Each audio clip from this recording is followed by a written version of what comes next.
Tell us about making Look Who's Talking. Let's see. I had made European Vacation, which made money, but it was a piece of crap, and I hated it, and I was miserable, and I did not like working with Chevy and Beverly. And I thought, I hate doing this. I don't like it. It's not fun. I didn't like that project. I just did it because I thought, I'm a girl. If a girl doesn't make money, they'll kick her out of the industry. So this will obviously make money, but it sucks. And then the European crew was the opposite of the American crew. It wasn't just that they didn't like me. They didn't like any of the people that came out from Hollywood. They hated me, the producer, Chevy, Beverly. They would, and they'd take 2-hour lunches. You couldn't get them back. The sun was always going down. It was slow. I just hated it. And Chevy was a dick. I don't think I'm saying anything that's cool. And I thought, screw this. Or screw you guys, I'm out of here. So I decided I'd stay home with my baby and write. And one thing that I had sort of been drummed into my head was nobody cares about female protagonists. So you can't write something where the main character is a female. And I just said, I don't care what they say anymore. Writing a thing about a woman with a baby. So there. It's the most natural thing in the world. No. Yes. No. What? How could this have happened? I take it this wasn't a planned pregnancy. It's a beautiful, magical experience. St. Jerome's Hospital. Ah! John Travolta. Oh, come on, breathe deep, breathe deep. Try to help me, just try. Kirstie Alley. Give me some drugs. Oh, thank you a really lot. Now that is a little more like it. Hey, here's Mr. Hand here. Wow. And Bruce Willis as the voice of Mikey.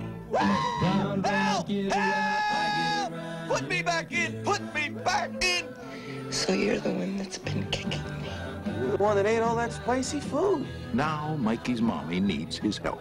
I'm gonna get you the best daddy there is. All right, I'm on the case, too. But when you think like this little guy, Boy, I gotta think about getting my own place. there's a lot to distract you. One of those little furry things over your eyes. No, let me grab one. Come here. There we go. Discover with Mikey the wonders of life. Fellas, listen, I got something cold and wet in my shorts down here. Guys, listen, fellas. The unexpected delights of family. Oh, yeah, she's gone. And the gratifying search You know that's breast milk. for the perfect daddy. Mikey does need a father. I just thought of someone perfect for you. You'll love him. Who was that clown? I want you to be my daddy. And I'll tell Mommy about it. You really think you're responsible enough to be a father? Now, this is called driving. This ain't so tough. Mikey! Mikey! Well, I got this driving thing knocked. Look who's talking. What a sweetie. You must be thinking the same thing I am. Lunch. Yeah, right back at you, babe.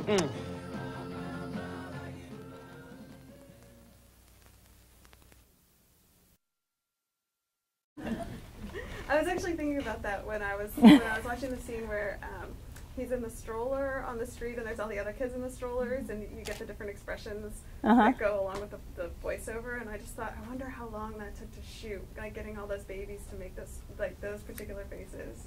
It's not that the babies made those faces. So it's like those are the faces the babies made, And then you go and like say, what could we write for that?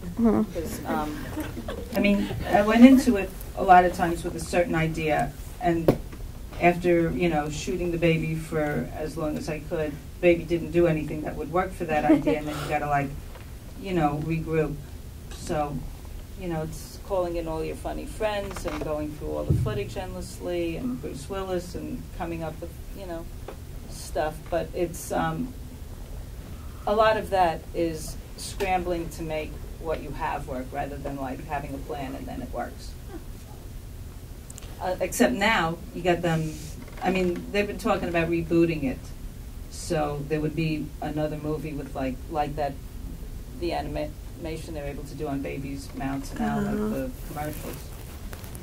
Personally, I mean, I was like right before that kind of animation came in, and I like after this there was that Ally McBeal with that dancing baby, which I found really creepy. But it's, there's something nice about raw, real stuff. But of course they couldn't plan funnier shit and have it really happen. What was the process between you deciding to write that film and then that film actually getting made? And what was it like doing that with your young daughter? Anytime you see any inserts, baby hands doing things, that's my daughter Molly. Because I could count on her to do what I needed. She listens to me. Let's see. So I wrote that, and it was at TriStar. They liked it, so then they didn't do anything. Then I was depressed, and my husband said, let's go out with Sally and Jonathan. Sally Kellerman, who worked with him, and Jonathan Crane was her husband at the time, who also managed John Travolta. And he said, what are you working on? I told him. He said, is there a part for John? So I had written it for the idea was it was a law student that was driving a cab, and the law student,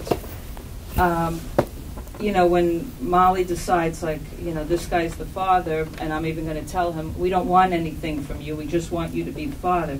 And so then the guy says, no, I'm Mikey's lawyer. A mother does not have the right to give away the rights of a child.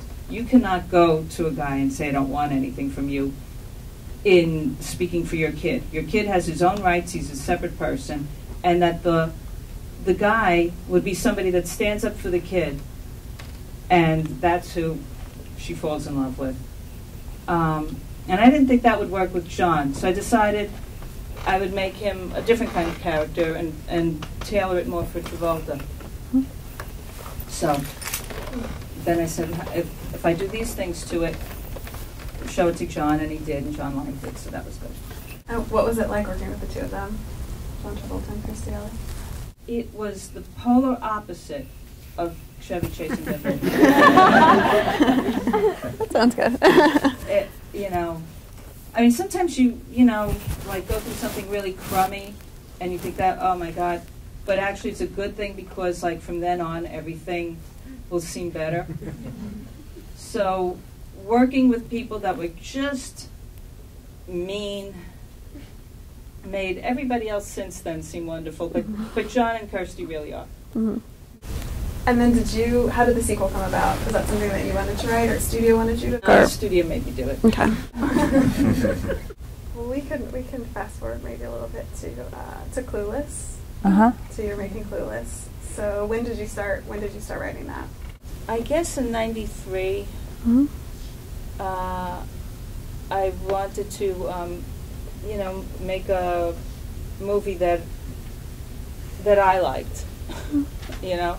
I was always trying to, try to do what you want, but also try to stay in the game because it's, there aren't that many women and they're always ready to get rid of you. And, you think well, what do I have to do now so that later on I could do what I want? And then I just, thought, well, what if I write a really, really happy character? And I don't know if you ever saw the Seinfeld episode where Costanza decides to do the opposite. So I thought, I'll have her do the opposite of everything I do.